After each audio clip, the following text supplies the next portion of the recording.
guys, how's it going? Welcome back.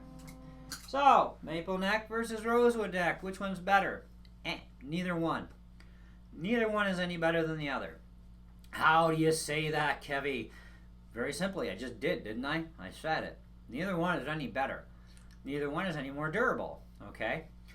One requires maintenance according to a lot of people, and the other one requires no maintenance according to pretty much everybody. Yay! Okay, so which one's which? Maple apparently is the one that doesn't require the maintenance. You just wipe it down with a rag, dampened rag, and then a dry one, and that's it. Because there's already a protective finish of some sort on a maple fretboard. Because maple is a wood that it's not an oily or resin-based wood, so you don't actually treat maple wood with oil. In fact, if you did, you would swell the wood up and your frets would start flying out and you destroy your neck. Okay? Well, your fretboard for sure anyway.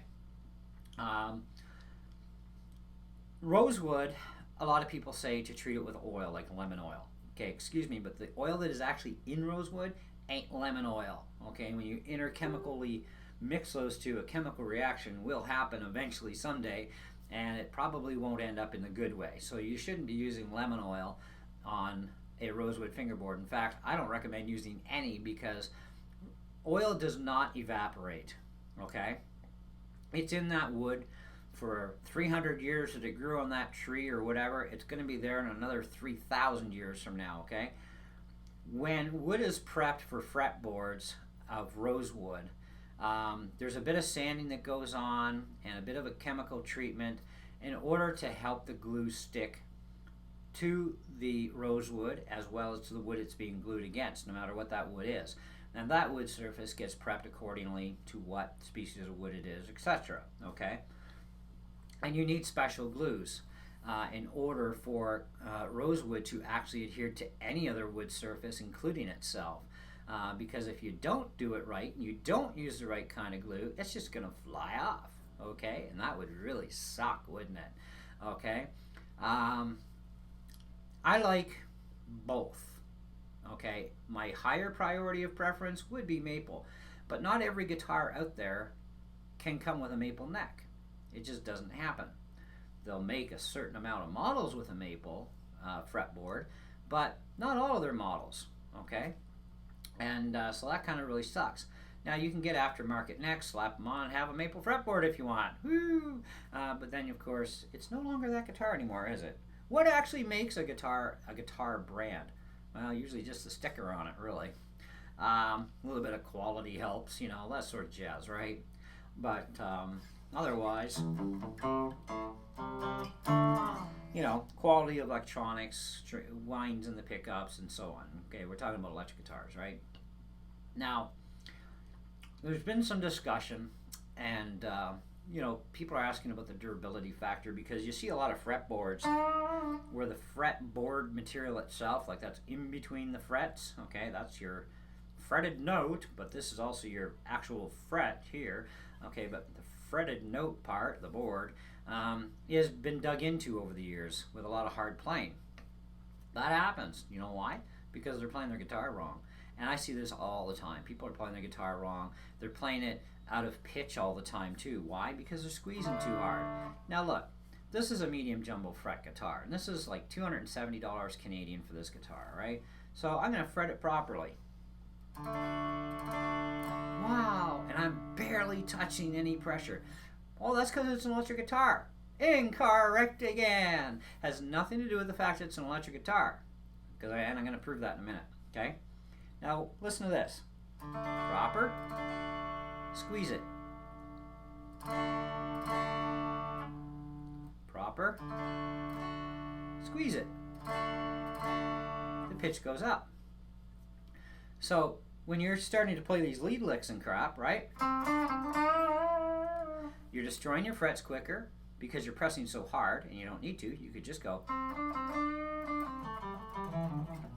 And you can go faster. You can do it faster with hardly any pressure, which means what? Less chance of doing any kind of damage to your fret wire too, or no damage, because you won't be divoting it if you're not pressing hard, okay? No need to press hard to make your notes, okay? No need to press hard to make your notes sound like a little vibrato either. and just shake your finger the right way and get that little wee going on. Okay, so guitar has no whammy bar, right? So anyway, play the neck properly, and you're not going to have any damage in between your fret wires, and you're not going to have any damage for a long time on your actual fret wire material, so the metal fret. Okay, it will take a long time. Okay, I've been at it for a long time on my Chord X2 guitar. It's my go-to guitar. I play the snot out of that guitar, and I have no damage to my frets. Not any. Well, then you're not playing your guitar right. Wrong, I'm playing it the right way. So the lighter the touch, it'll take years to even scratch a flat spot into your frets. Okay, years to do that. Okay, and that's just the way it is. So these necks that you're seeing, whether it be rosewood or maple neck or even a ebony fretboard, where you see the groove tracks and there's a ton load of DNA in there, you know what I mean, grunge and everything. Well, the thing is, it's being played wrong for the frets that are on it. Now, if that guitar has skinny little frets, then, I mean, there's no way around it. You're going to damage your fretboard, no matter what you do. And you're really easy to play in tune all the time, providing your intonation and all that other crap is in order the way it should be. Because when you press on a guitar with skinny frets, the string will come in contact all the time with the fretboard. There is no way around it. But when you have medium jumbo frets, jumbo or fats or super fats, okay, however long range they go in that category of getting bigger and bigger, these are guitars where you have to hardly put any pressure on whatsoever in order to play them properly. And if you put more pressure than required, you start playing up in pitch, which means you are playing out of tune whether you realize it or not. Okay, so that's how that works. Now, this is an electric guitar, which we all know requires little pressure compared to an acoustic. So I'm going to grab both my acoustics, one at a time, of course, because I want to prove something to you.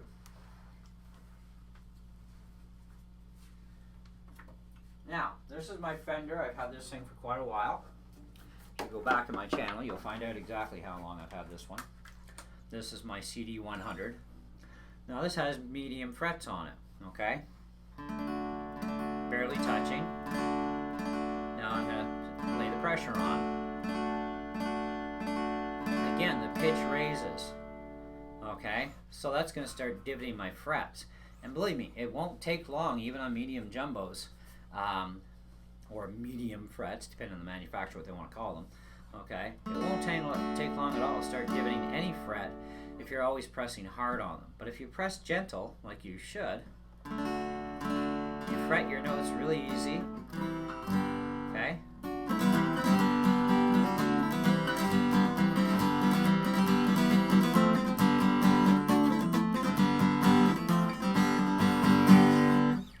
You can play quicker, because when you're not stressing your hand out from going then you have more ability for speed, so you can change your chords quick. But if you're squeezing harder, you're slowed down.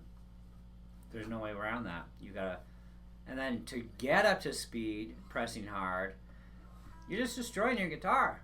That's all there is to it. I don't care what fretboard is on there, you're gonna wreck it too. Okay? Now, my newest acquisition in life is my beautiful, wonderful, awesome Takamine guitar that I love. The Fender actually is starting to collect dust. Now, this is also a lot more expensive guitar than the Fender. Okay? And it's got the same size of frets, right?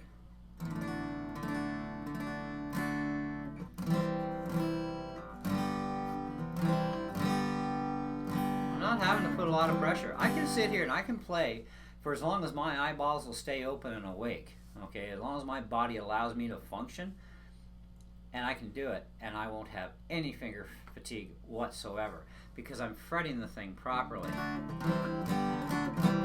Okay?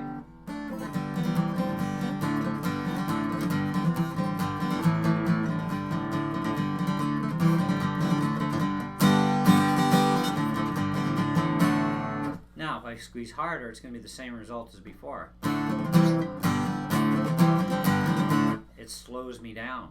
And so then you work that much harder to speed up to where you should be, like.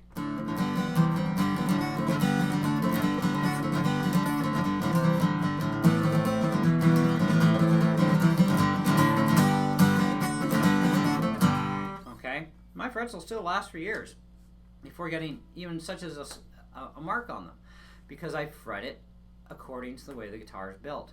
And my Chord X2, well, it's got even bigger frets on it than these things do. And like I said, I've had that guitar for a long time. It has a lot of hours of playing on it. Okay. There's the size of those monsters. Those are some monster fat frets. Okay. And down here, where we all play a lot in, I have no damage at all. None.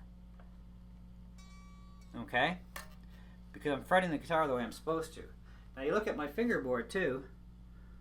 There's a little bit of grunge and dirt in there. Not a whole lot, but, you know. Same thing is, you know, I can be really fast on this neck because I don't have to press hard at all. I barely have to touch it. Now, part of all this too, guys, is your guitar also has to be properly set up. Okay? That is a huge thing. Your guitar must be properly set up. Now, the other thing with my electrics too is I only run 9-gauge strings, which is what pretty much every guitar these days, and has been for many years, has always shipped out with on electrics. They're usually shipped out with 9-gauge strings, and acoustics with 12s. And acoustics are very critical in that if you put a thicker than 12-gauge string on, you start putting way more pressure at the bridge, and those bridges are not bolted down, they're glued down. And you can snap a bridge off by going to a heavier string. In fact, you can do a lot of other kinds of damage too, which has happened on many different guitar brands.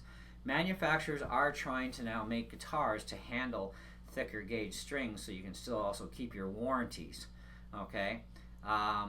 There's a lot of people that prefer a 10-gauge string on an electric, and you know, you're adding more tension, and it's making it harder to push the strings down too with a thicker gauge string because of that extra tension too, which also means completely setting your guitar up all over again to handle those 1-gauge thicker strings. Okay, which I don't know. I like 9s. They're super easy to bend. 10s are not easy to bend. You know, so if you like bending strings, you might be wanting to stick with 9s on your electric.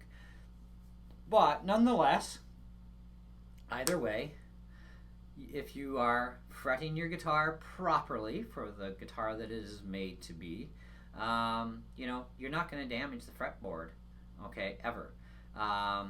You know, if you have guitars that have the skinny, wiry frets, well, those guitars are always going to be subject to a lot of fretwork all the time when they're played hard, and they're going to be subject to fretboards wearing out because you're always on top of the actual fretboard when you're fretting. Whereas these mediums and fats and super fats and so on, you're actually not even touching the fretboards at all. And if you are playing your guitar incorrectly and way out of tune, okay? And that's just the facts. So whether you like it or not, suck it up, buttercups. Anyways, if you have any other questions, feel free to ask, and I'll do the best I can to answer them. But that's just a little bit about the two different types of woods for fretboards and some other information, and how to salvage things so you don't wreck your necks and you don't wreck your frets, and away you go, you know. So, and I had to learn my lessons on the way too. So, because I used to, you know, squeeze hard too at one time, and I learned not to anymore, and it's been awesome. Catch you on the next video. Bye-bye.